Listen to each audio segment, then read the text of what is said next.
ज्योतिष और पौराणिक ग्रंथों में युगों के मायने अलग अलग है। हमारे पौराणिक ग्रंथों के अनुसार 4 युग होते हैं: सतयुग, त्रेतायुग, द्वापर और कलियुग।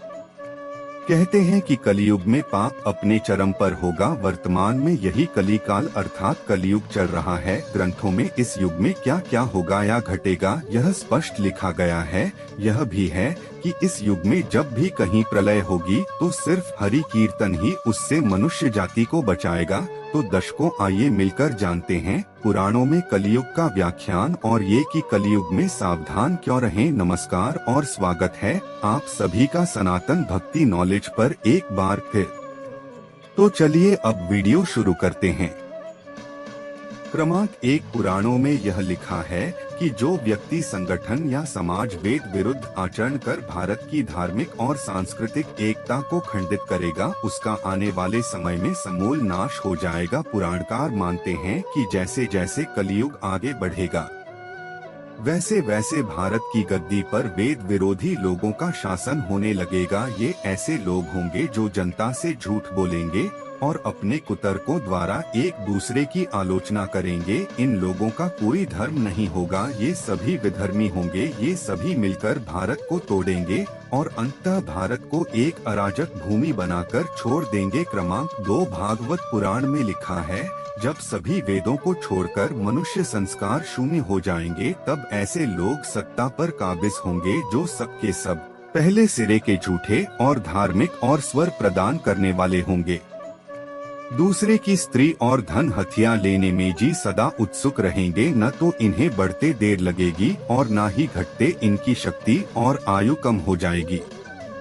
राजा के वेश में यह मलेच्छ ही होंगे। छोटी बातों को लेकर यह क्रोध के मारे आग बबूला हो जाएंगे। लूट खसोट कर अपनी प्रजा का खून चूसेंगे। जब ऐसा शासन होगा तो देश की प्रजा में भी वैसा ही स्वभाव, आचरण और भाषण की वृद्धि होगी। राजा लोग तो उनका शोषण करेंगे ही, आपस में भी वे एक दूसरे को उत्पीड़ित करेंगे और अंततः सबके सब नष्ट हो जाएंगे।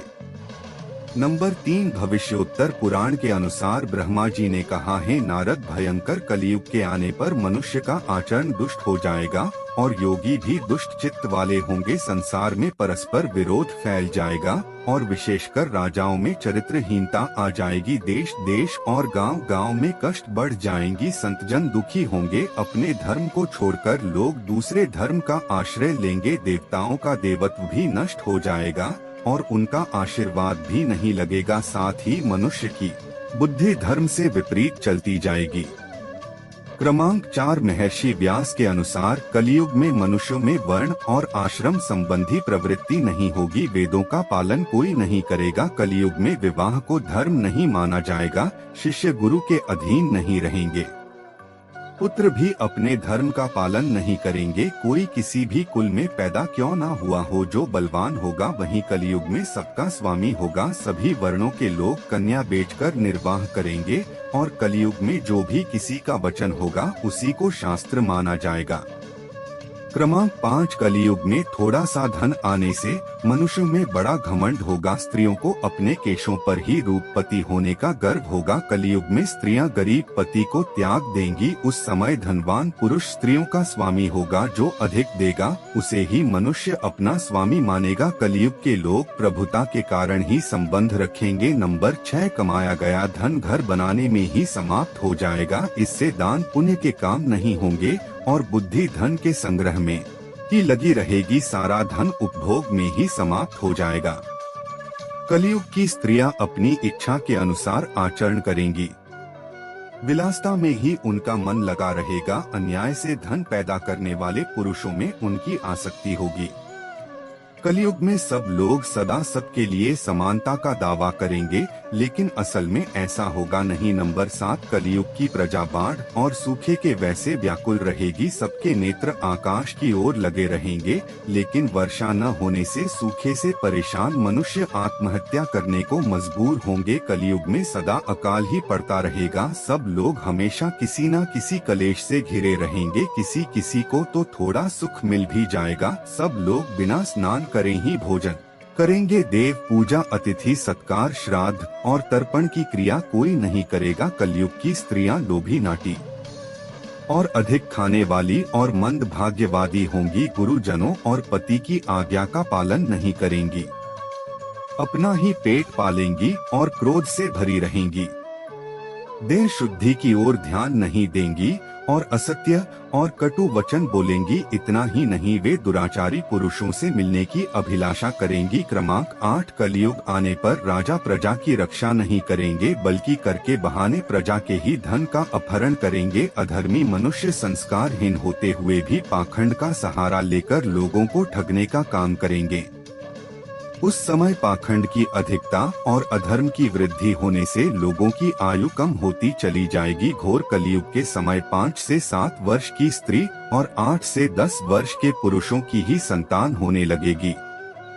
घोर कलयुग आने पर मनुष्य 20 वर्ष तक भी जीवित नहीं रहेंगे। इसके अलावा लोग मंद बुद्धि होंगे, व्यर्थ के चिंता धारण करने वाले और बुरी सोच वाले होंगे। क्रमांक 9, लोग ऋण चुकाए बिना ही हड़प लेंगे तथा जिसका शास्त्र में कहीं विधान नहीं है, ऐसे यज्ञों का अनुष्ठान होगा। मनुष्य अपने आप को पंडित समझेंगे और बिना प्रमाण के ही सब कार्य करेंगे। तारों की ज्योति फीकी पड़ जाएगी, 10 दिशाएं विपरीत हो जाएंगी।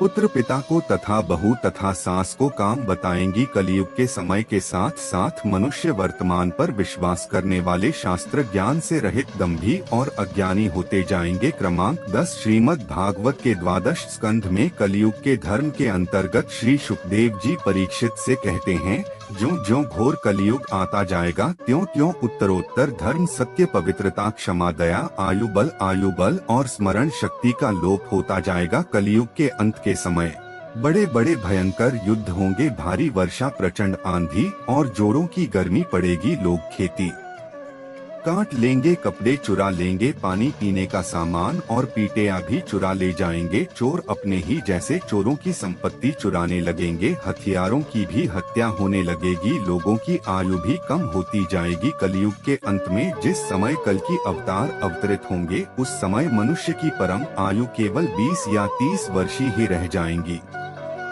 जिस समय कल की अवतार आएंगे तब मनुष्य की लंबाई काफी घट चुकी होगी। अब अंत में इस घोर कलयुग से बचने का एकमात्र तरीका यह है कि व्यक्ति को वेदों की ओर लौट आना चाहिए और हरि कीर्तन करके खुद को सुरक्षित रखना चाहिए। क्या ये सब लक्षण आज हम सबके सामने नहीं हैं?